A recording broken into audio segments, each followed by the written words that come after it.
Hello, everybody, and welcome back to ZakIsCinema. Yes, welcome home, everybody. Today, we're going to be doing a spoiler-free review and discussion for the new movie, 28 Years Later, The Bone Temple. The movie checks in on a fractured world through Dr. Kelson, whose unexpected connection could have massive consequences, while Spike's run-in with the dangerous Jimmy Crystal turns into a nightmare that won't let go. If you find that you're just at a point in your life where you have nobody that'll sit down and talk to you about the brand new 28 Years Later movie in this beautiful franchise, and you try to talk to people about it, but they don't even know about this new trilogy and how they filmed the first two back to back, and you're praying to God that this one makes enough money so we inevitably get to see the third one, well, buddy, you no longer have that problem, because feel free to talk to ZakIsCinema if you feel so inclined, so please consider joining us here at ZakIsCinema. Like I said, this is going to be a spoiler-free review. I was so excited to check this movie out. It's so interesting when we get a movie or franchise where they film a couple back-to-back. We saw that a couple years ago with the movie X and Pearl, which I absolutely adore both of those. Really enjoy the trilogy, honestly, overall. That could be a whole separate review series, maybe one day, but with this one, I adore 28 Days Later, and I really do enjoy 28 Weeks Later. I'm still perplexed as to why we skipped over 28 Months Later, but we have this new trilogy here, and the first installment, just 28 Years Later, was such a divisive film, and for myself personally, it was such a mixed experience. Still, overall, thoroughly enjoyed it and was really anticipating this new one. I stayed away from a lot of the trailers and marketing. I did kind of get a little bit worried when they announced it was going to be released in January. I was excited that, it's going to be a little bit sooner than I anticipated, but still, January, especially with horror releases, never have the best track record. So I was just praying to the God I don't believe in, crossing my fingers, hoping that this movie would at least be decent, at least be as good as that first installment, at least what I thought of that first installment. And first, we're going to start with the positives, or just the things that I enjoyed most about this movie. And right off the bat, you can tell that this movie was directed by somebody else, but still fits so nicely in this 28 Later franchise, and fits so nicely with last year's 28 Years Later. You can really feel the shift in style throughout the movie, especially through the camera work and use of music. Danny Boyle directed the first movie, and the literal first movie, but the first movie in this trilogy. But even though these were filmed and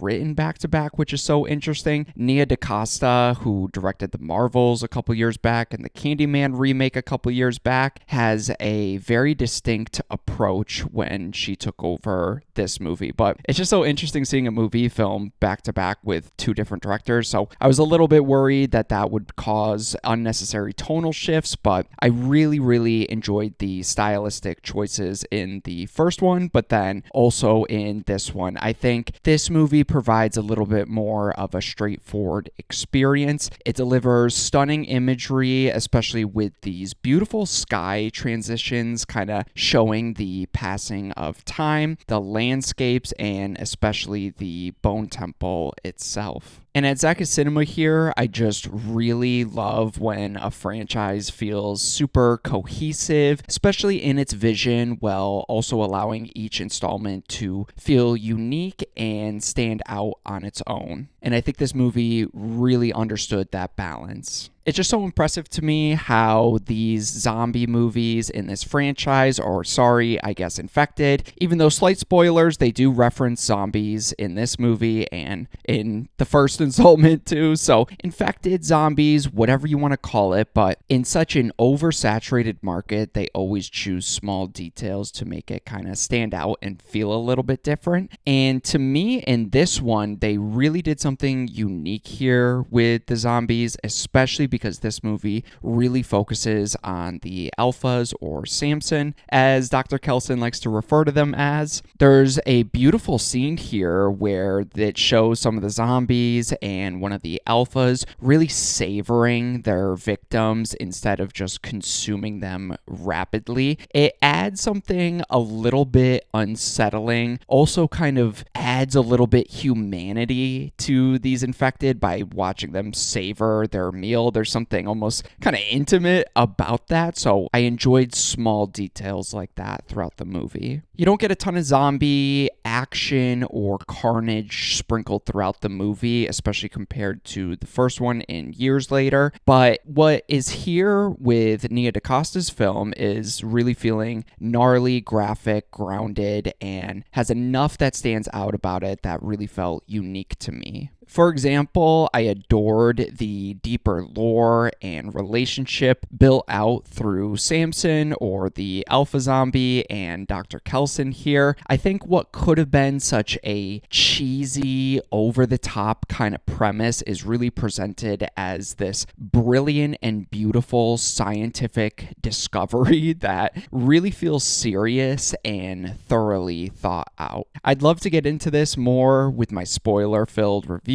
but for now, I really enjoyed how Dr. Kelson's obsession and understanding of the infection is really expanded upon from the first installment. Especially with the alpha zombies, it feels very consistent with his character, who was previously a doctor before the whole world fell apart. In the first film, he is shown that he developed some morphine-based dart to almost sedate the infected, especially with the alphas, and he takes that even further by trying to explore and tap into their humanity and their souls that he still believes that they have, even kind of entertaining the idea of a cure that brings their humanity and the soul back to the surface. He treats the infection as almost like this cloud that has clouded their brain, but the person is still there, so he's constantly trying to remove that cloud throughout the entire movie. I think some of the best scenes in the movie is just Dr. Kelson and the Alpha interacting and sitting with each other, just quietly existing. I feel like those moments really say a lot without having much dialogue or exposition. I love that the movie, and honestly this franchise as a whole, just really expands the idea of an infection. It doesn't do anything terribly unique, but really makes it a prominent point that these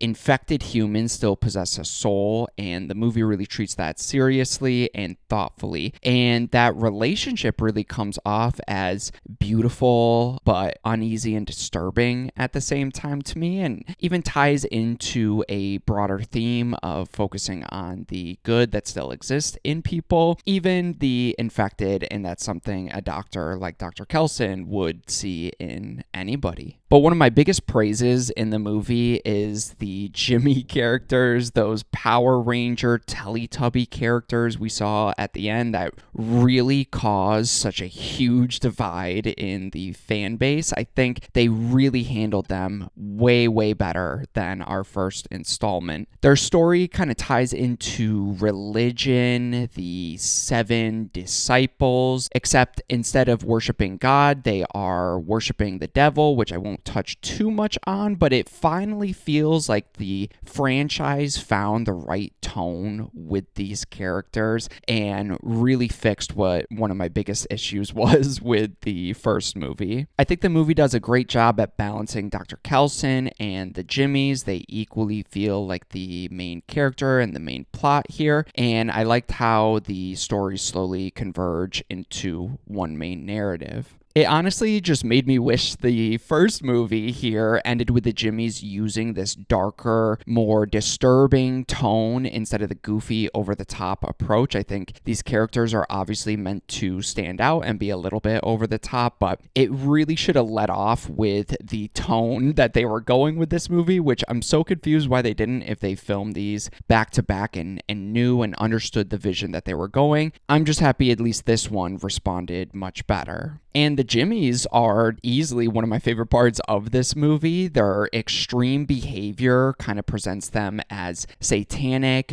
mentally unwell psychopaths who feel genuinely threatening, especially when they're in their group format. It never really comes off as goofy or cartoonish to me, even though it easily could have. And I felt very intimidated and worried for our character of Spike, who kind of, again, not getting into too many details, but kind of converges with the Jimmies against his own will and is existing in this cult just to kind of survive. And I even felt sympathy for that. And then some of the other Jimmies who we find out might have a similar story or existence as Spike does. And I was just so concerned with how the first one ended off, and really seeing that the second movie was really going to hyper focus on the Jimmies. I was just so nervous that it was going to be the tone of the ending. So if you're worried about that, ZakIsCinema is here to tell you do not fear, because even though how wild and over the top some of the elements get throughout the movie, not only with the Jimmies but with other premises going on, I was surprised with how serious, moving, and emotional I really felt throughout the movie. And I'd really consider this not even a zombie movie, and I almost mean that in a positive way. It feels more like a middle chapter that really focuses on the characters, the world building, and ideology of the societies that still exist, rather than nonstop survivors running away from zombies or infected humans. I think by doing this, it avoids that usual Walking Dead approach to zombies where the humans are worse than the zombies kind of cliche, and instead focuses and explores how different people have reacted to this apocalypse, how it reshapes their beliefs, routines, and their lack of sense of control. It also looks at how the traumatic events of this infection really changes people, how they adapt to survive, and what they do day to day just to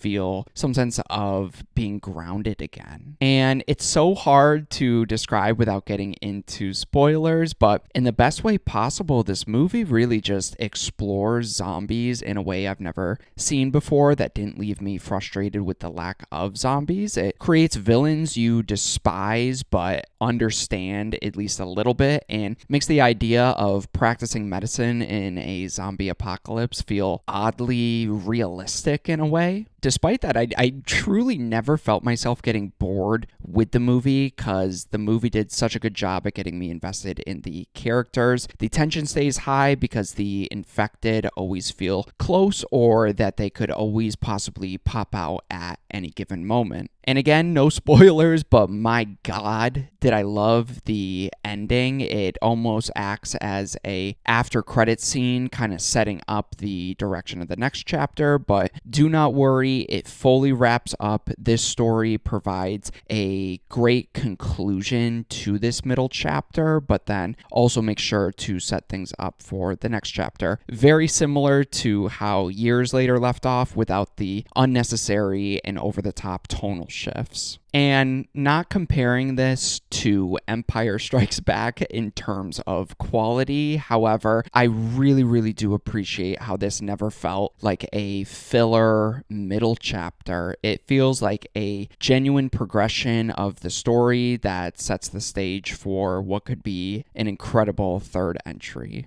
Let's move into my mixed elements for the movie, and I was deciding whether or not to do mixed and negative. I need to see the movie again. I'm going to do a follow-up video, so for right now I'm doing mixed but slightly leaning negative. And unfortunately, I do think Spike, and especially his home life, his home society, and father really do take a major backseat in this movie. I was really interested and began anticipating seeing how the events of the first film would really change Spike, how they would shape his reactions, set up his growth moving forward, but we never really get that. And without getting into spoilers, at times I really forgot he was even a character here, and I'm one of the people that really enjoyed the character of Spike and loved his progression in the story here. He didn't need to be a main character, especially if we're balancing and focusing more on the Jimmies and Dr. Nelson, which I think was a proper exploration for this middle chapter, but it feels like such a missed opportunity to not do more, especially with Dr. Kelson and the Jimmies, since he's kind of getting pulled in between these two worlds, and the very first time he's really set on his own. I felt like there was more they could have really done there and really could have pulled out even more emotion. And I know I said the lack of zombie action and carnage never bothered me overall. I didn't love that most of the zombie encounters that we get in the movie kind of involve random side characters that sometimes cross paths with the main plot and main characters that we're following. So it was just a little frustrating because I think they could have done a little bit more with the infected, maybe made their presence a little bit more known and more impactful within the main storyline without hyper fixating on them every 5 to 10 minutes. So a little mixed on that. I'm very curious to see how I feel on the rewatch here, but I would say overall for 28 years later, The Bone Temple, this movie is very different from the first movie. It leans more into the tone of the back half of that installment, not with the crazy tonal shift, but kind of after Spike gets off the main island there. I think it improves on the original in a lot of ways and offers a completely different experience that I just wonder if it's going to be even more divisive than the first one. That said, I had an absolutely amazing time with the movie. It delivered an emotional experience I wasn't expecting and really made me care about these characters and their journey moving forward.